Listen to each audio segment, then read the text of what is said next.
Om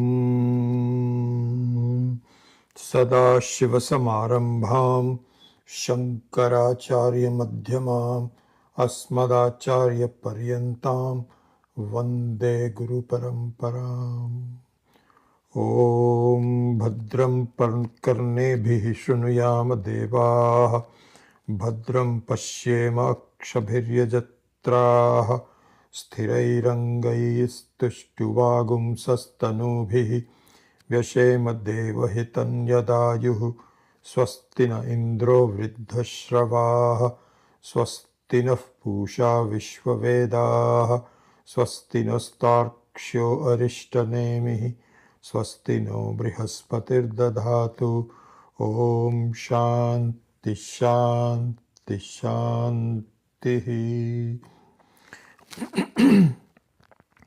Om Sahana Vavatu Sahanau Bhunaktu Sahaviryankaravavahai Tejasvinavadhitamastu ma vidvisha vahai. Om Shanti Shanti Shanti. So let's resume the introduction and prior thoughts prior to the main subject matter, which is expressed in a couple of words, different words. One is called Upodghata, which means kind of like a basic foundation. And also in Swami Dayanandaji's explanation, with called in the Shankara Bhashya, called Sambandha Bhashya. So Sambandha Bhashya means that what is the connection between what is being taught, what are the results, who gains, how does one gain. All of that is given in the in the Sambandha Bhashya. So we are doing that, and in line with what the objective of these classes are, which is a kind of a complete look at what it takes to get our results of moksha, of complete freedom from problems. Not just taking 10 verses, 12 verses. I remember talking to Swami Viditatmanandaji, and we were discussing, this is about a year ago, what should we do for a subject matter in the next retreat. And this is before we decided on the Kaivalya. So he was saying that you could take Mandukya Upanishad, which would be appropriate for 12 verses for 19-20 classes in the retreat. But my ruchi, my inclination was to really do Karika. So we both decided, no, that's not enough time for the Karika. So that has to be done later, and that's how I decided to have a whole series of classes and so on. So, so the Karika provides us with a much more comprehensive look at our life, how we're leading it, what needs to be changed, etc., etc. So that's the course that I'm following. Now, very interestingly enough, I have been rereading this Agama Prakaranam, which I will be starting in very soon. So this is the first of the 4 Prakarana. And just in the last day or so, I actually completed this version and went over to the summary of this whole thing by Swami Akhandanandaji. And so he of course calls this Upasamhara. Upasamhara means one which comes in the end. And then he mentions pretty much that really, as you know, in the Shadlinga Vichara, both the subject matter should have a beginning and an end, and both of them should be pretty much the same. You might add a couple of minor changes here and there. So it's called Upakrama Upasamhara. So we have talked about this, that for any effective presentation, even if it is for an hour or 2 hours, somebody comes and gives it a talk and so on, an effective one should include, here is what I'm going to tell you, here's what it is, and here's what I told you. So you wrap a package around it. It must be very consistent. So anyway, I was reading this Upasamhara, and he mentions this, that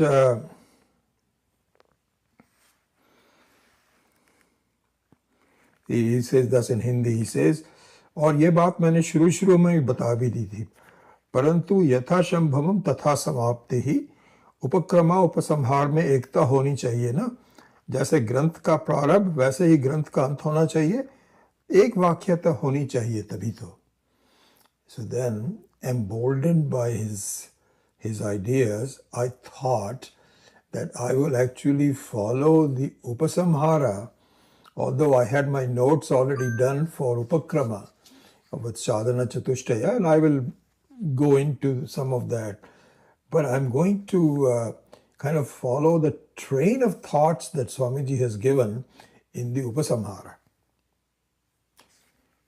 All done by Ishvara, really, that I did not read this Upasamhara until yesterday.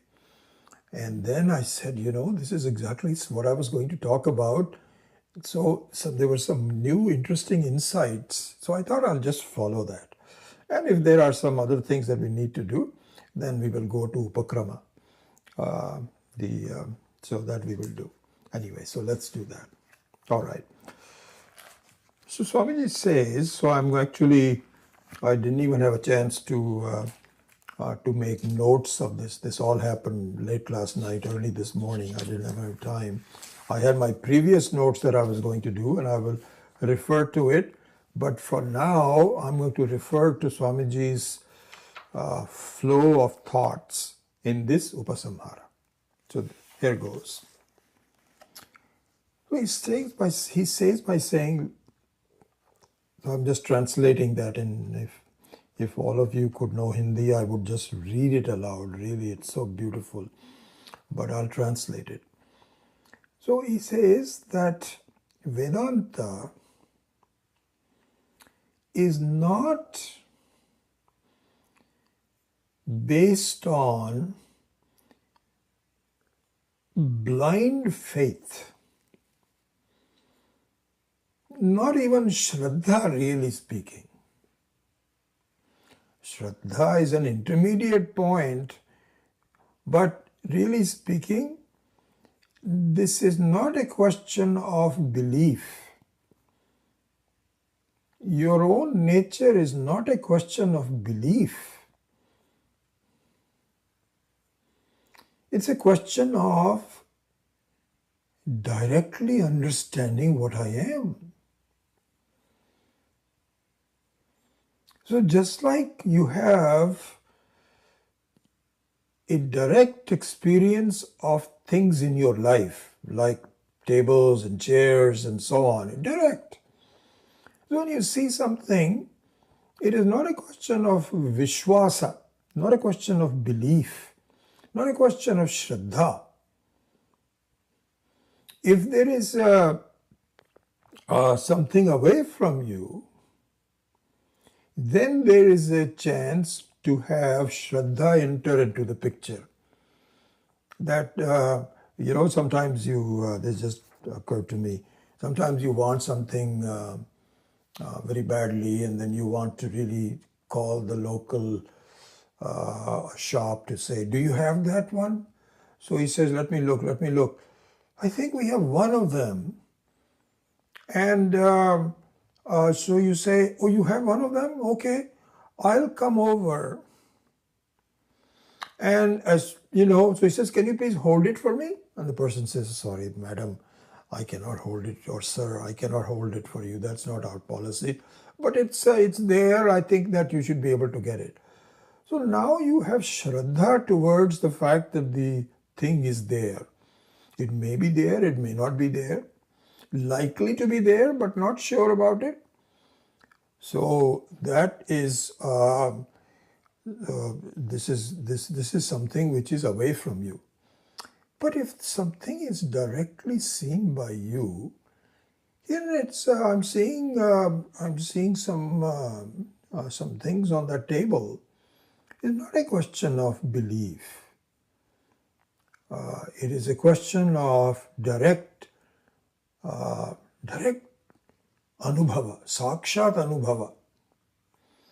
Sakshat anubhava means there's no, your indriyas are working, and you say, yes, I see the table.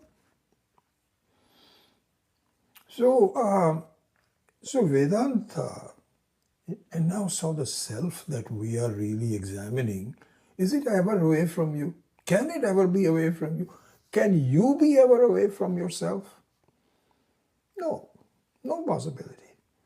And yet what happens is that because of my wrong thinking, I do not understand the reality of who I am.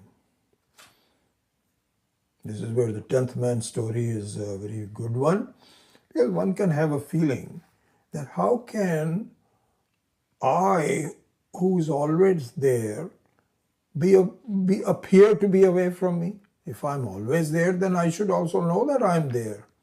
How is that possibility? So this is where the 10th man, Dashamoham example comes in very handy, that really speaking, even though he was the 10th person himself, but because of some wrong thinking, so some samshaya, some doubts had come in because of the pressure of his guru that please make sure that nobody gets lost. And he himself started swimming, and then everybody else was swimming. So then he started counting, and then in the pressure of his responsibility, he forgot that he did not count himself, and he started crying and beating his head. So that is a very beautiful example, because it shows that even though he is what who's seeking, he disowns it because of some wrong thinking. This is our situation. Totally our situation. Be convinced of it. You are already free. Freedom is not acquired. It is to be discovered. And so all that we need to do is through vritti jnanam. You have sakshat anubhava of the self. So this is point number 1, which is, Vedanta is not a matter of belief, shraddha, postponement. You are there, and somehow you are missing it. And we will see when we come to Guru Upasadanam, that Guru's job is to say, hey, do you know you are already there? It's an introduction. That's all that it does. That's the job of the Guru. That's the job of Vedanta. That's it. You're missing it somehow or the other. So anyway, this is point number 1, if you want to just note some points on the way sequentially how Swamiji is doing. Let's go to the second point. The second point is that in this erroneous disowning of the self, which is a very big thing. This is the ultimate game and the ultimate prize of the entire creation. Nothing compares to it. Not the presidency of United States or the prime ministership of India. Not the wealth of Warren Buffett or of Mukesh Ambani. No. Not the wisdom of Einstein or the other scientists. Nothing. Nothing is even close to it, because all of the other ones are temporary. They might give you some feeling that, oh, I'm done so much, look at me. And fine, you have some fun, some ideas of pleasure and so on and so forth, but they all go away. That's not real. If you want reality, it means that you must be the very nature of Ananda. So this is the biggest prize there is. So there is a reason I'm saying all this. This is for the second point. So the second point Swamiji says is that in the analysis of where you are disowning yourself, the interesting point is that you are too involved in trivialities. You're so busy in solving relatively minor problems that you don't even want to listen to understanding the bigger problem. Let alone, even if you understand it, you don't follow through with it. Swamiji gives a very beautiful example. From here you can tell who is he talking to. He's talking to a general public. And so this is a very beautiful exposition of, here you have the most highly rated Upanishad. They say that somewhere, Swami Dayananji also used to say that, everybody, that for understanding the self, Mandukya Karika, a Mandukya Upanishad actually, just the Mandukya Upanishad is enough. You don't need anything else. It's praised that well. So the second point is, continuing on the second point, you are so busy involving yourself. Oh yeah, I know, I forgot the sequence. So you can tell from what his examples are, who is he talking to? So he's talking to the general public. And the interesting thing is that he's talking about the most valuable Upanishad to the general public. In his attempt to relate it to the life itself and how they do it. This is really what it's all about. This is what attracts me about his 4-volume. And so I decided this is what I'm going to do. So the example that he gives in explaining this fact that you are involved in trivial things is this. So he's talking to shopkeepers, traders, who are very dharmic. They are very attuned to the spirituality of Hinduism, not the religiosity. But they know Swami Akhandananda, and he's a wonderful teacher. They all come and listen to him. They leave their shops. This is why these talks are given early in the morning, that you can come to the talks and they'll go back to their shops to sell things and so on. So anyway, to go back to Swamiji's second thing of, he says, it's as though you are a trader and you are involved in small trades, in small investments, because you can tell that if I do invest in on this new set of goods, then I think I will have a lot of profit and my life will be better and so on. So you do that. Then you do something else. So you're very busy doing it and you feel very happy. But if somebody comes along and he says, I have a proposal where if you put in this much money, it is going to yield unbelievable profits. So you say, well, what is the proposal? He says, well, what you have to do is you have to work hard and you have to put a lot of money into it, and you have to withdraw a lot of your own money from the bank that you have saved up to this time, and all of that has to be put in. But I can guarantee you, this is something that, and this is what is given by an Apta Purusha. Apta Purusha means a reliable person, kind of like a guru. And Swamiji says, you know what happens? 9 out of 10 people say, I don't know. I don't have the courage to do that. I don't know. I thank you very much for bringing this proposal to me. And I think it really makes sense, but you know what? I'm okay the way I am. He says, no, you have no idea. You can sell your shops to others and then, he says, I'm afraid. He talks about it. He says it's a fear. It's a fear of giving up the familiar. So this is the second step. So this is encapsulated at elsewhere, which we are going to talk about in more detail, by the word dhira. Dhira.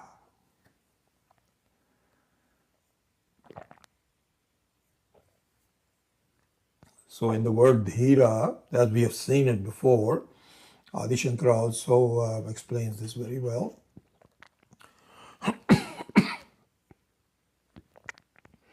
There are two aspects of dhira.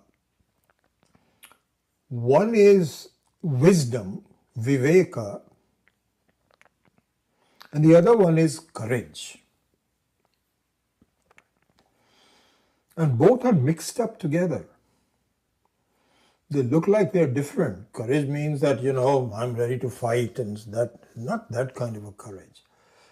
But the wisdom of going for the big thing, if you can call it risk,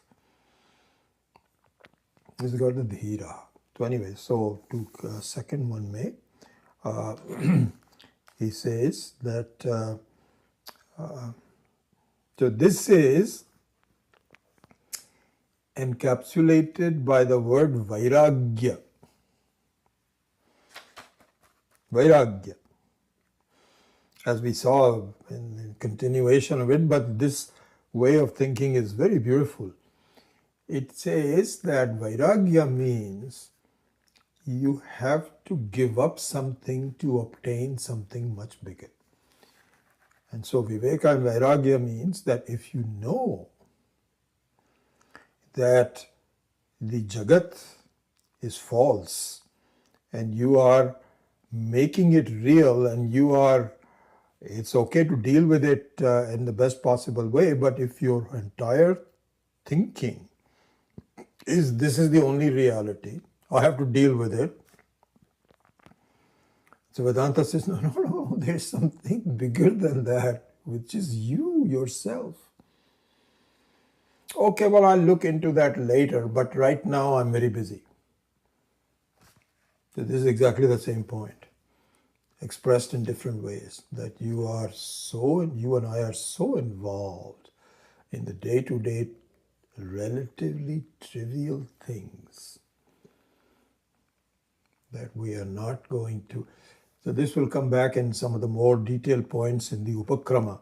I hope I can finish this. I don't know if I'll be able to do it in 1 hour, 1 hour and 15 minutes, but it's worth really visiting. All of these are very important points. So Swamiji switches over to a topic of that the topic of why the person does not inquire into the beauty and the enormity of the self. Why doesn't he do that? So he says, if you analyze it, you find that in such minds that are not totally devoting to themselves for the study of the big thing, there is some kind of a asambhavana.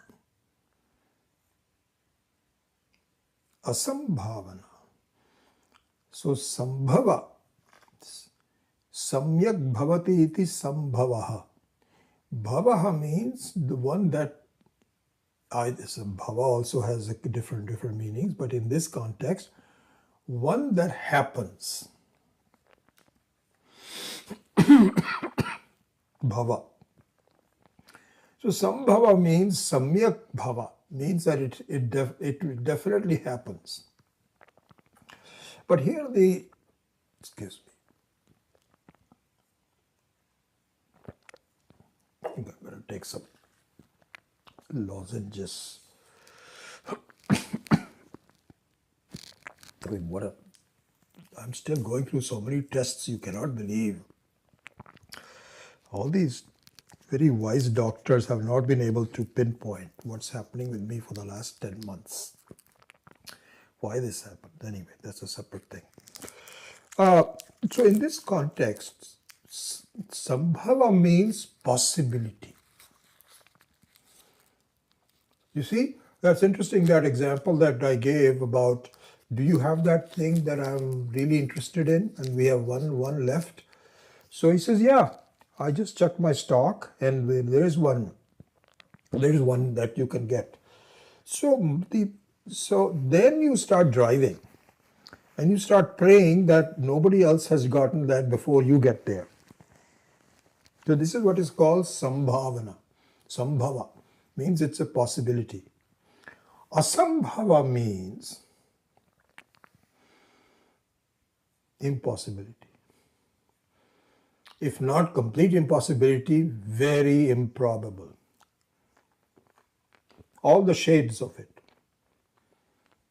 So this is an important thing. Swamiji says that in the minds of a normal person who doesn't want to undertake this enormous journey of self-discovery, there are so many asambhavata.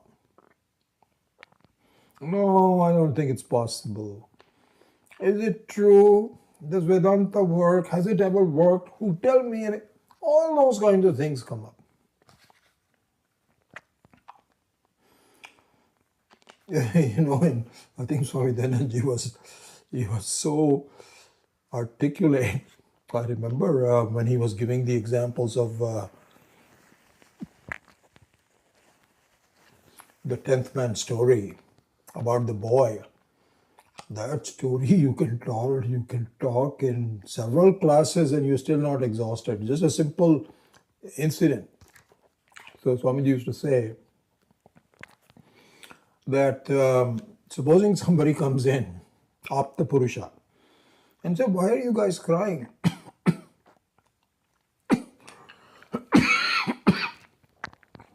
So the person says that, we lost a person. You lost a person? How? How do you know you lost a person? He says, no, we know very well because there were 10 when we began. It was my responsibility. And now there are only 9 left. So very simple arithmetic. There's 1 missing. He says, that's it. Is that right? Then this person started counting. And there were 10 people. So he says, can I tell you something? Calm down. Calm down. This person says, easy for you to say calm down. Who are you? I'm the one who's suffering. I had the responsibility and so on and so forth. Calm down. Okay, listen to me. No, I'm not going to listen. All this dialogue takes place. This is exactly what happens in our life. Finally, the person, he's crying, and he says, please. So all this becomes a complete revelation of a story. So finally the person says, can you do me a favor? Get all of your people out and have them line up in a line. So this guy is saying, well, he's making me go through. First of all, I'm already grieving. Then he's making me go do all this. What is going to happen to? But he has no other choice. He completely follows his, and then you know the result. He says, 1, 2, so everybody count with me. 1, 2, 2. All with you? You are the 10th man. So this is what is called asambhavana. Exactly what happens is, and this is a very important point really, because he describes a lot of things into it, which we will now do, and it characterizes ourselves. So it's a very funny situation that we refuse to see the truth. And we have all our own ideas, and those ideas, let's go through that. What are those ideas that we rely upon to say, no, no, no, no, I am different? And I tell you, Swami Khandanandaji's enumeration of these reminded me of the time with Swami Dayanand. Identical vision. Both of them are Mahatmas. Identical vision. Small differences in examples and so on, that doesn't matter. So, the first thing is, he says,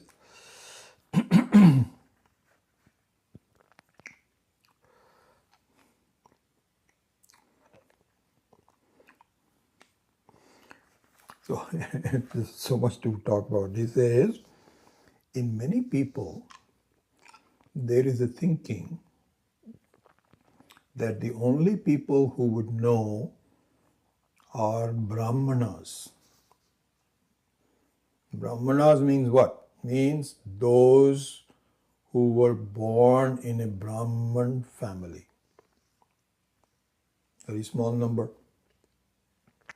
Okay. And even in India, so many people are not Brahmanas. Outside of India, nobody is Brahmana.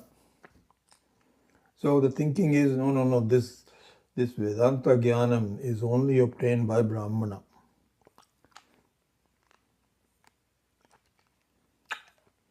And then there's another one, he says, okay, you have to be a man, not a woman.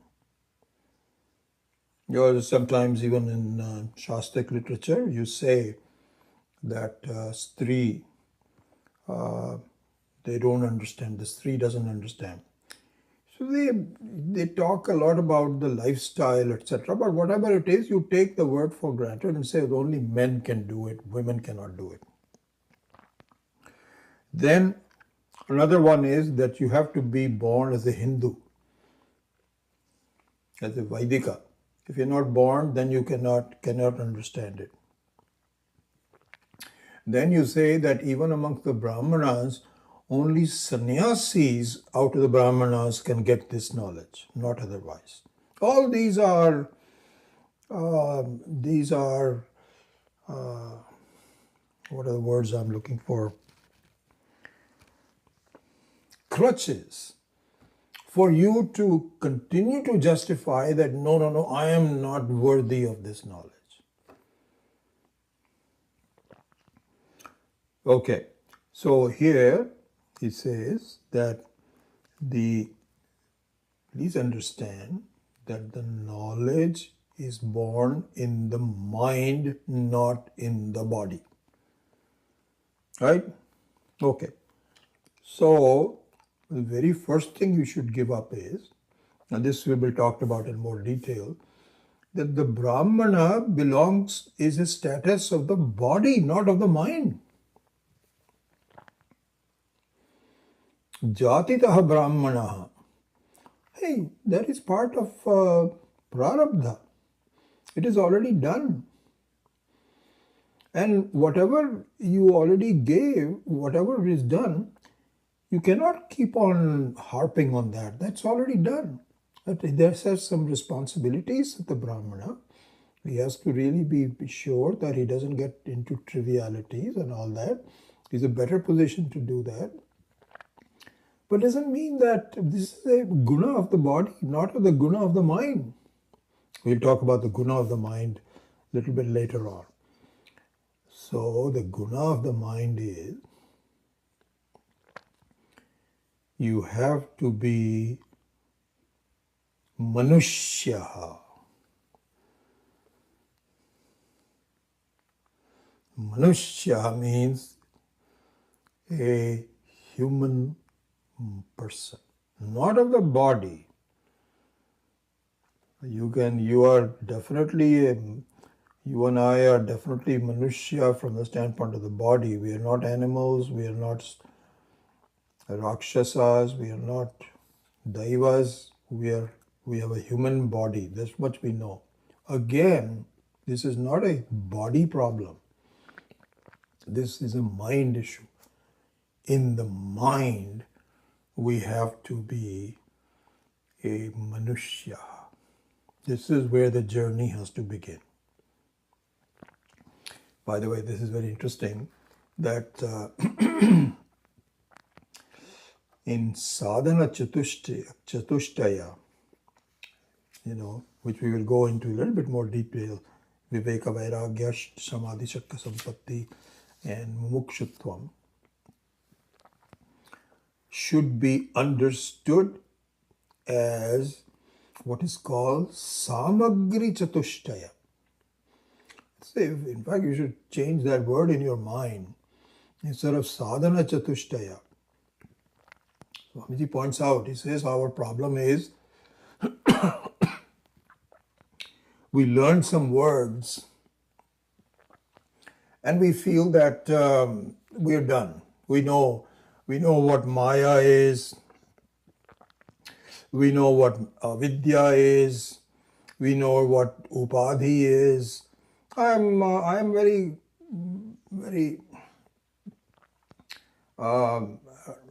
Adhyasa, Adhisthana, Visheshanam, Vidya, Maya, all these things are words. And I know them all. You can have a discussion amongst somebody who says, have you studied Vedanta? He says, yes, I have. He says, do you know these words? He says, oh, no, I don't know all these words. That means you're saying, no, you don't know much about Vedanta because you don't know these words. Swamiji says, to become a slave to the words is foolishness. So, the Vairagya, for example, Vairagya, we'll go into Vairagya in more detail. It's not just a word, it's an attitude. So this is what is called Shabdartha. Vairagya is a Shabda, it's a word. But the meaning of the word is called Shabdartha, means what does it mean? It means a certain way of life. It's not just a word, repeating words and saying, I know this word, I know that word. That doesn't do anything. So, going back to the definition, one thing I want to tell. The sadhana chatushtaya should be seen as samagri chatushtaya. Samagri means, when you do yajnas, so you can talk to pandits sometimes. So some of them have all the things that you need to do the yajnas. Sometimes you'll ask you to say, please bring a coconut, please bring some flowers, please bring some payasam. Like that you can do. So all of these things are called samagri, to do the proper yajna. And without that, the yajna will not be successful. You have to use all the right ingredients. Samagri means ingredients. So, as we will do in the Upakrama, that's going to come in the Upakrama. I think it's going to come in the Shiva Sankalpa Sukta, number 2. Yajne kranvanti vitateshu dhira aha. So there the description of yajna comes in. Anyway, yajna means my whole life. It's a yajna. We need to understand that. And so, sadhana chatushtaya should be seen as samagri chatushtaya, means 4 things that you must have in order to complete this journey towards reaching Ishvara. Reaching the self and reaching Ishvara are identical. You cannot find Ishvara anyplace else except in as Paramat, your own Paramatma. Not your Jivatma, but as Paramatma. This is what the quest is. And this quest, this funny journey, is not possible unless you are equipped with the right kind of samagri.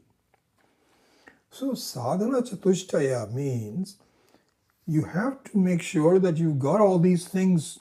Otherwise, don't undertake this journey because you'll fail. It's like, going in the wilderness. And unless you have, and you're going to be there for a week, and there's no food available, you cannot eat leaves or anything like this, like the deer can. So you have to carry your own food.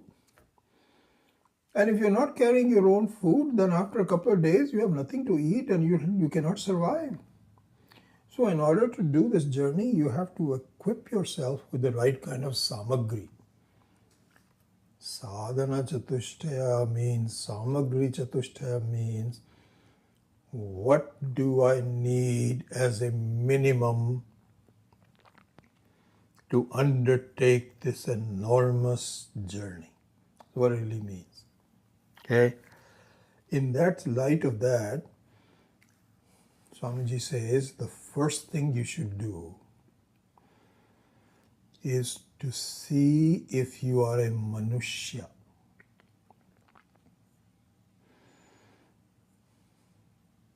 Manushya means the progeny of Manu. Means there is a certain unique set of way of living which is different from animals and from others. So the animals also have kama, krodha, himsa, all those kinds of things. That should not be part of your manushyatvam. So as a manushya means you should be a simple person who is endowed with some beautiful indriyas and all these powers of prana and everything which is unique.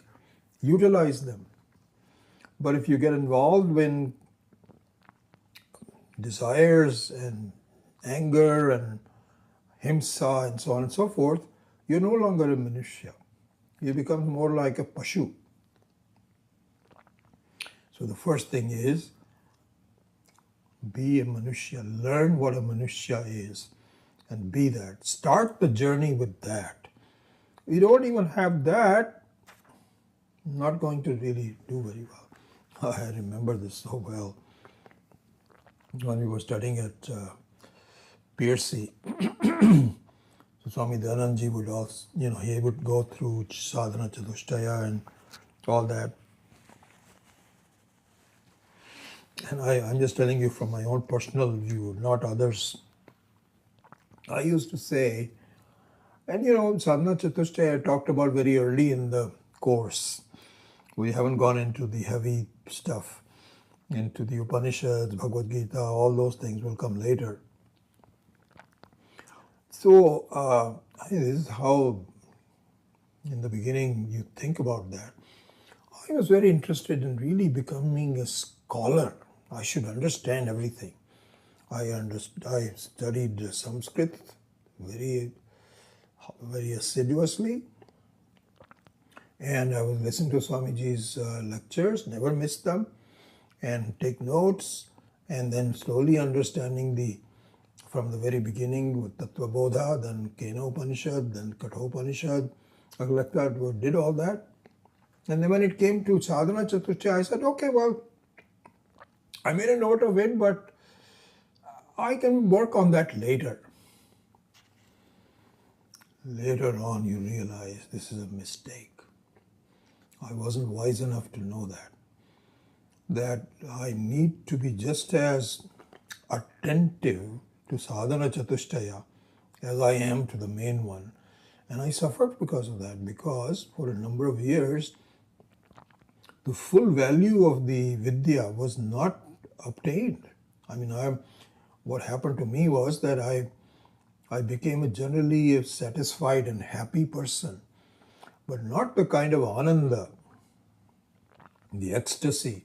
That is coming much later as I begin to understand things and I develop my own ragadvesh or develop my own sadhana chatushtaya. That took a much longer time. So anyway, sadhana chatushtaya means samagri chatushtaya, fourfold samagri, ingredients. Okay. All right, so then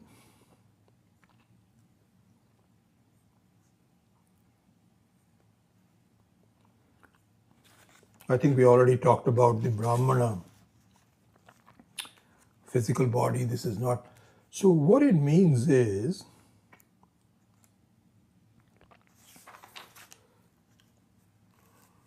a Brahmana is in the mind. And the Brahmana has certain qualities, which means that you should not have excessive kama, excessive karma. Your drishti towards should be jnanam. This is what a Brahmana's gunas are. Those gunas do not just depend on the sharirika Brahmana. So it is the manasika Brahmanatvam which is important. And anybody can do that. You don't need to be a born Brahmana to do that. It's very nice that you had some good parentage and so on, and you were given the right knowledge. That's wonderful. But really speaking, and again by the same topic, so this analysis applies to not only Brahmanatvam, but all other qualities. Like, for example, remember we saw that under certain thinking, only men can study. Only Hindus can study. Only the first three jatis can study. It's idiotic. Anyone that has the ability and the desire to be a Brahmana in the mind, yes, we do agree that Brahmanatvam in the mind is essential. So what does that mean? That means that karma and upasana and all those other things have to be secondary. Jnanam becomes the first one. This has to be understood. But this can be understood by anybody. And Swamiji talks about this in great detail later on when we will continue with this. That Ishvara doesn't wait for some particular things. He says, I'm you. Doesn't matter. And so all you need to do is to remove the asambhavana. So if one of the asambhavana is that, I was not born a Brahmana, so I may not be able to do this. There's a long list of things here. So for example, in fact, let's go into that.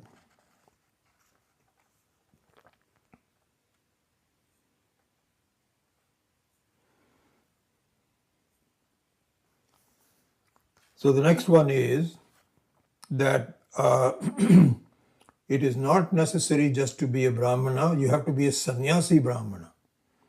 So you have to give up your own name, take on a new name, wear these gerua kapras.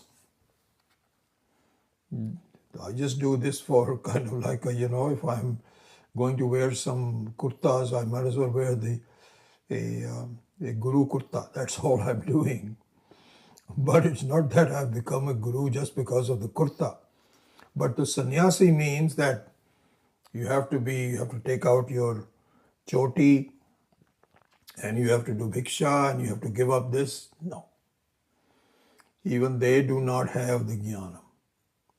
They may have it, they may not have it, there is no surety.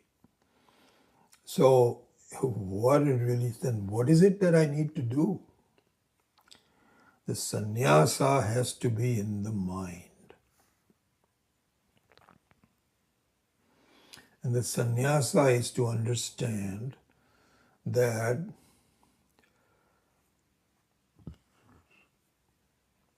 nothing belongs to me. So any kind of assemblage that increases your jivatvam is a problem. This applies to everything. When children are born, you feel this is my child. Yes, it's wonderful that the child was born in your family. You should appreciate that. It's a very beautiful thing that Bhagavan said, go to this person. He'll take care of you better. So it's a choice that Ishvara has made along with the jiva, that they had the good wisdom to be with you in this life. So they sent it to you, but doesn't mean that you now say, this child is mine, and I'm going to tell them exactly what to do. If they don't do this, I'm going to get very angry. I want them to really succeed. And if they waste their time and so on. Stupidity. People are much more complex. They are going to do, I tell you, it's interesting. I've lived a long life, and I sometimes wonder, and in this long life, I have seen so much. Children who were born in front of me, and the parents were so excited, and they educated them, and they went to a couple of cases medical colleges. Something went wrong in their own mind. That's it. Dropped out of college. I have 2 or 3 examples of my own friends. Spoiled their lives. One of them literally committed suicide, died recently. And another one is just living a totally wasteful life. And they spoiled their own life and the kids and their parents' life. So where is the surety? Is this your child? You would have really made sure that they were successful. They're not your child. They are Ishvara's child and kept in your possession for a while. What happens to them, you have no idea. But to have your own moha and shoka because of your kids is stupidity. Ishvara has his own ideas of what the person should be, where that could go. Same thing with houses and money and relationships and friends and everything. So that is what is called sannyasi. That is sannyasa. That is the real sannyasa. If something happens, some kind of news is given to you, how badly do you take it? And I'm really amazed that in my life, this transformation has taken place. If things happen, they happen. And do I not get upset? Maybe for a few minutes. That's it. There's no deep wound in me. Chalta hai. It's okay. It's Ishvara's life. What a freedom I get by doing that. So the internal sannyasa. So this is what these are the samagri chatushtaya.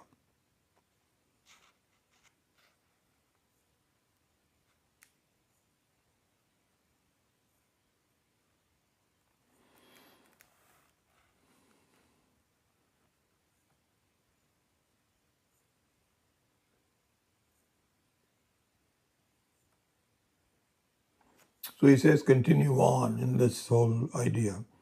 So he says there's a lot of people who say that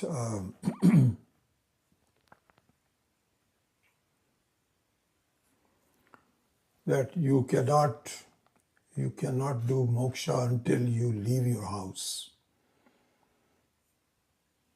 He's talking to a lot of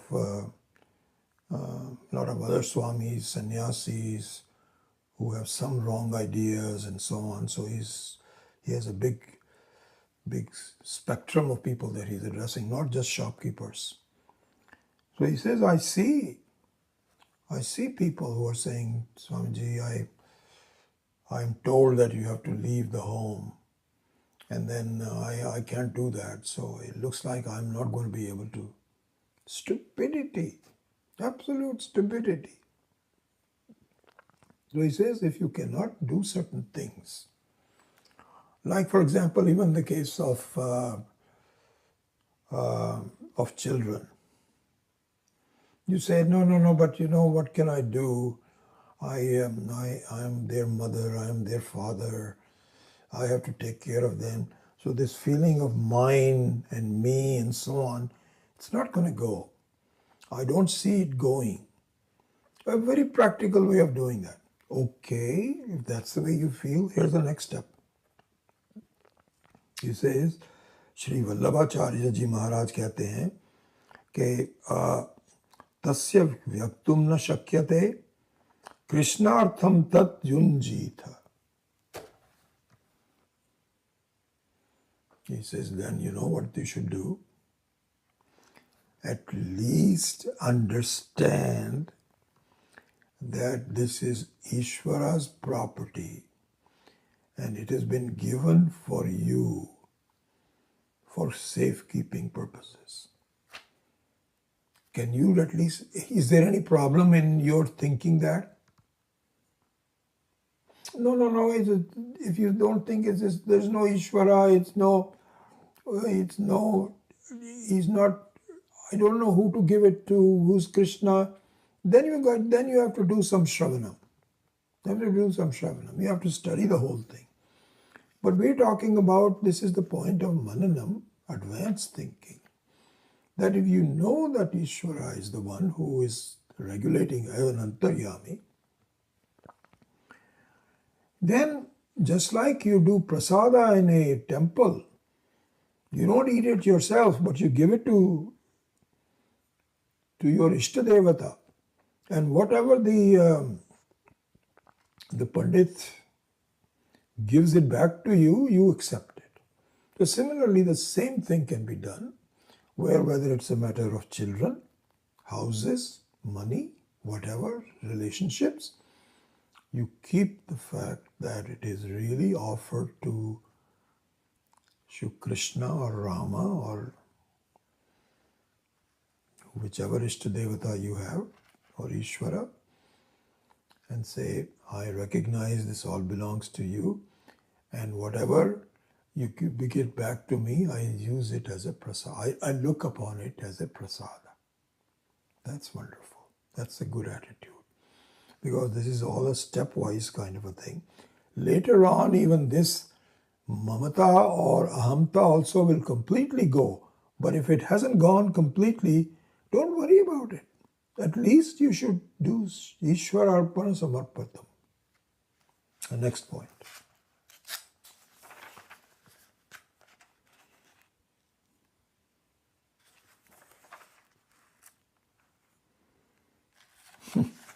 Next point is so beautiful. He says, we all have, not all, but people that are not understanding this fully, they have a kind of a preconceived idea that the Ishvara will appear to me in a particular form. They want Ishvara to appear in a particular form.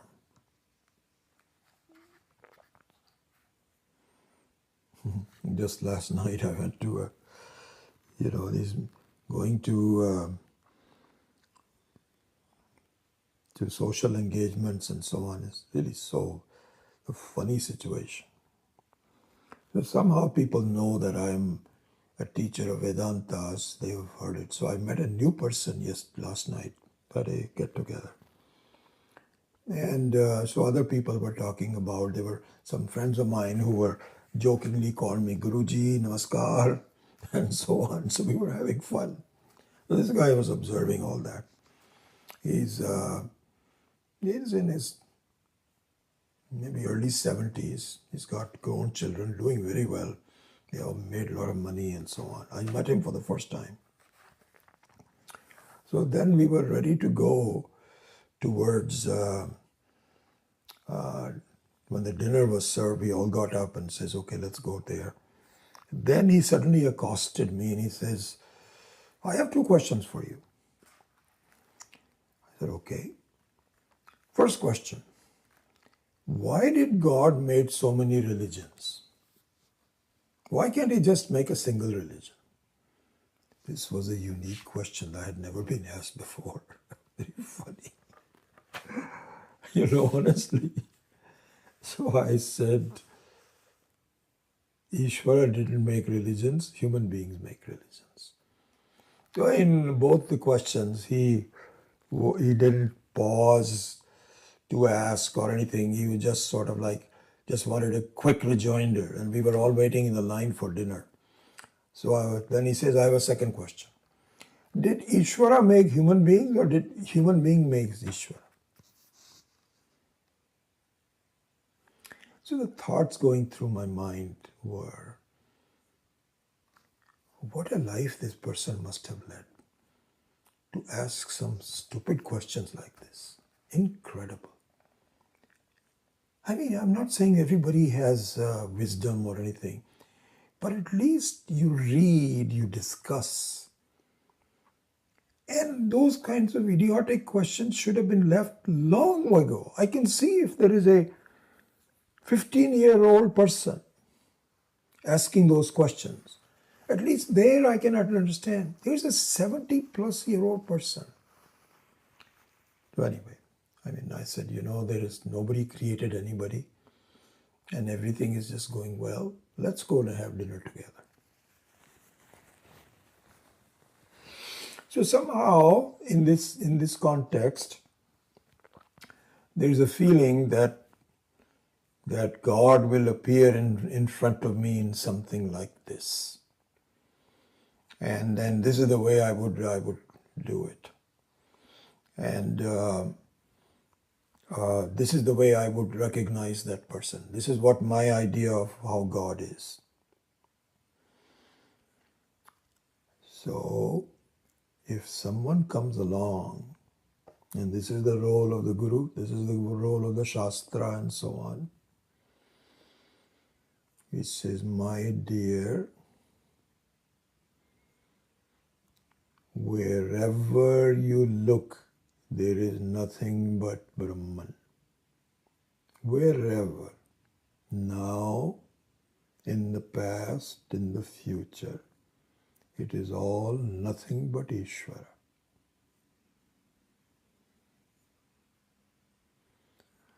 And you say, really?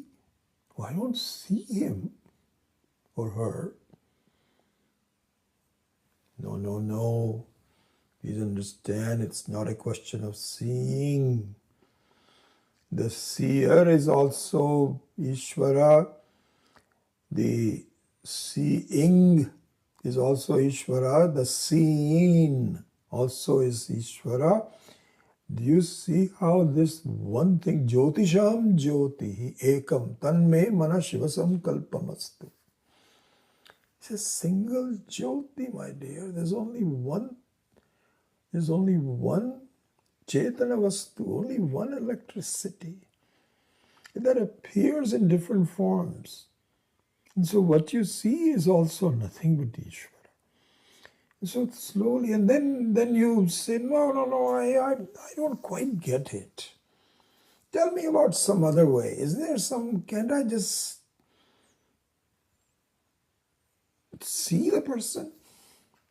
See, you are seeing the person, you're missing it. And the reason you're missing it is that you are thinking that I am a human being. And you're now viewing things from the standpoint of the human being. That's not how it is. You're not a human being. You are the very Brahman who is looking at yourself as a human being. Anyway, It's not a question of understanding all of this. This goes on for a while. The whole idea is that it requires the proper introduction by a person who has gone through it, is clear about it, is capable of teaching. All of that has to be done. Then, so it's not a question of your preconceived notions that Ishvara should be in a certain way. I have to take sannyasa, I have to get out of the home, and all of that. Right where you are, you can just do the sannyasa. Right where you are, you can have vairagya. Right where you have, and so a lot of other things that will have to be talked about. Ragadvesha will come. So I think we will, let me continue on for a few more minutes. Oh yeah, another thing. So this one, here Swamiji refers to the Bhagavad Gita very often. And I remember Swami Dayananji's words also. Another one is that my previous life and the one that I've done doesn't look like that I can reach such a. So I've done a lot of bad things. I'm a papi, and so it doesn't look like I'm qualified to reach such a big goal, because I have lots of baggage on my mind, baggage on the way my samskaras have been and so on. I went into wrong directions, and I don't think that correction can be made very easily for me. So here, again, I'm summarizing. There's a lot of stuff here. Swami Bhagavad Gita also says, Swami Dayananji's very famous one, Api chet api papebhyah sarvebhyah papakritamaha sarvam jnanam eva jnanam jnana plavena eva vrijinam samtarishyati. So Gita number 4, verses number 36. So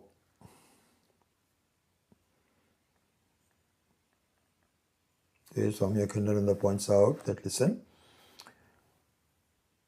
Krishna doesn't say that I will only help those people who come to me with a clean slate.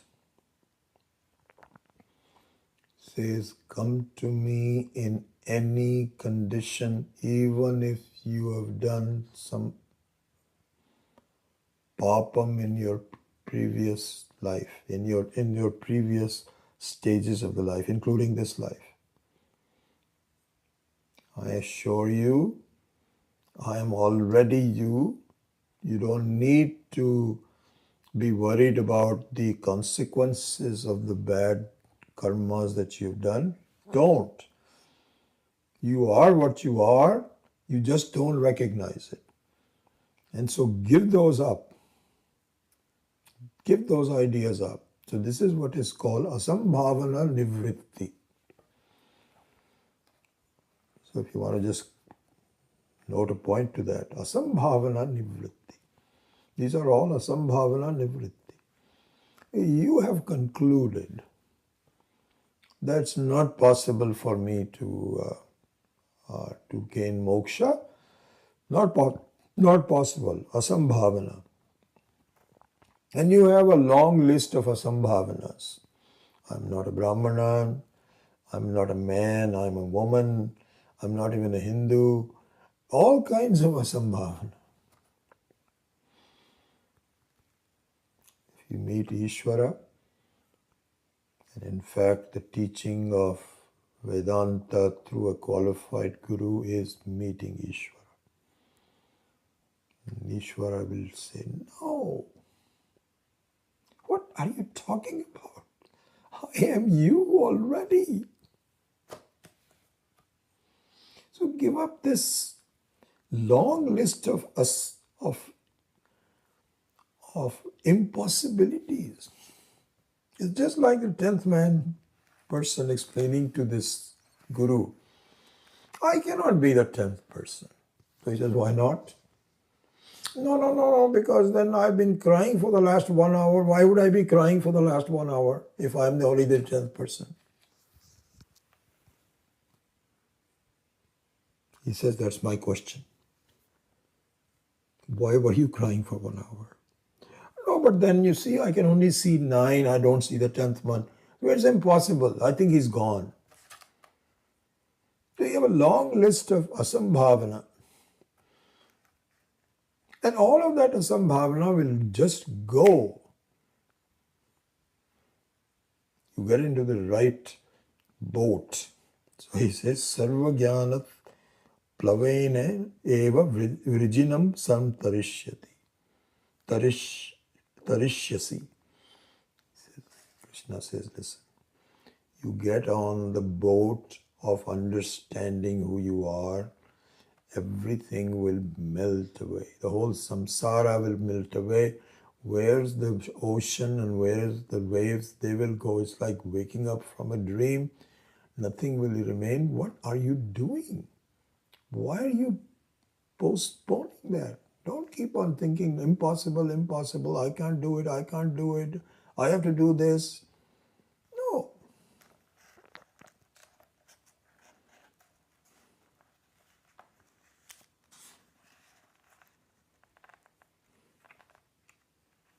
You know, 3 more minutes. I'll just point a couple of more points. This is all so familiar with the talks that Swami Dayanand used to give. It's just funny, honestly.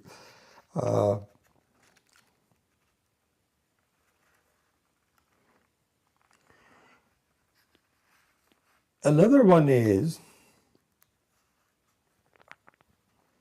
that I am not a smart enough person. I'm not smart enough because I find that all these people who have become Mahatmas, they're very, very intelligent, very wise. Their memory is good, and so on. My memory is not very good, and I don't think I'm that smart, and so I cannot do it. I cannot do it. This was. This I remember this one point repeatedly from our satsangs in Piercy, where some student will come to the satsang and tell Swamiji, all that you talk about really makes a lot of sense. But this comes the doubt. This is what happens. Everything is swallowed up by the but. You know, so you give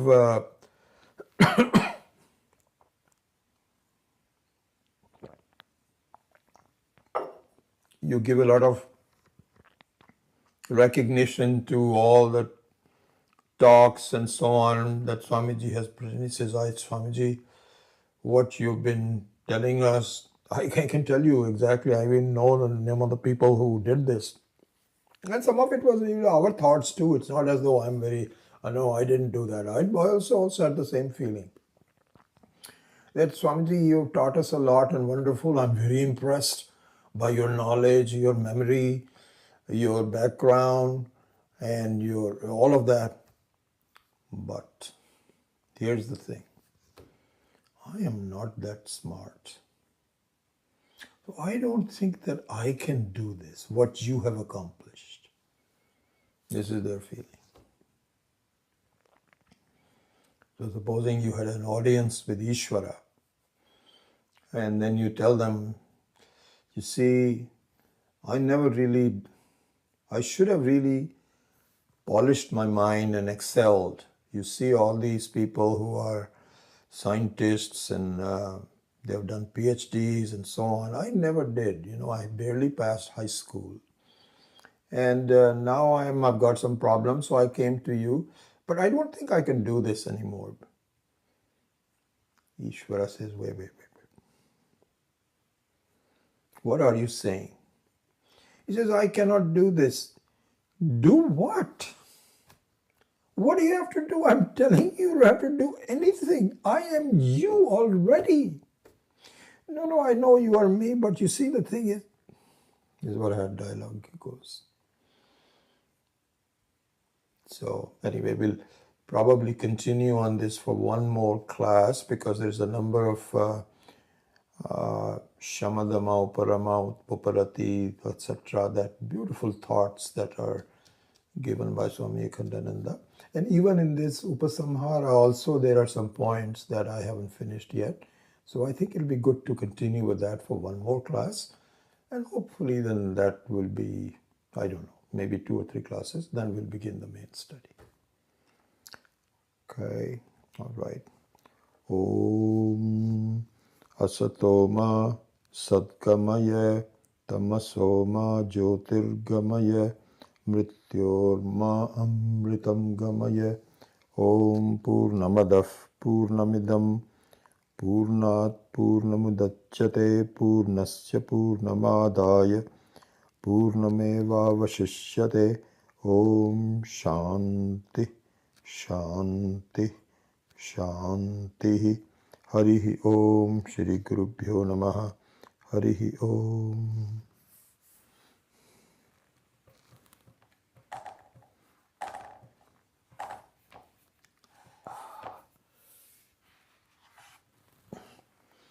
Anyway, happy Diwali to all of you. Hope you all have a wonderful holiday. And Diwali, of course, has some very special meaning for those of us who are studying Vedanta, that the light of wisdom lights up from our efforts. So my prayers for all that happening. And so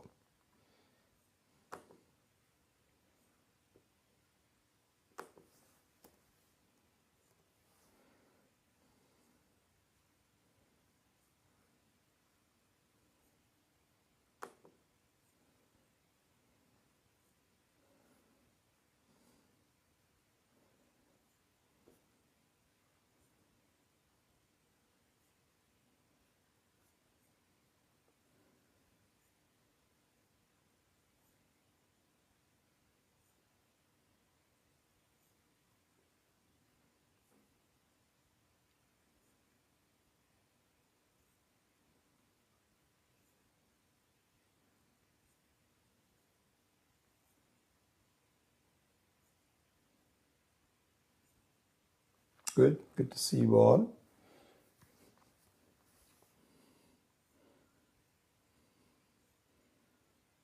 Anyway, one of our students, Akhil Garg, wrote me an email, and one of his points was that people in the class don't have any questions, and it's not the right mechanism for having questions. So should we not resort to some Zoom session?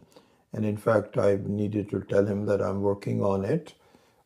So I think that I agree with Akhil and others that this is required to have some dialogue for questions and so on. Eventually, we were hoping to have an in-person session in early January, but due to some other circumstances that got postponed. So I think we will probably do a initial Zoom session around the early part of December. And Raj is coming over to my home next week to kind of help me set it all up. I need some help with the Zoom, both the physical mechanism as well as the procedure. And so we will have that. And if that becomes a popular success, if it becomes a success, then we can repeat it more often. So I think that makes a lot of sense, and we will do that. So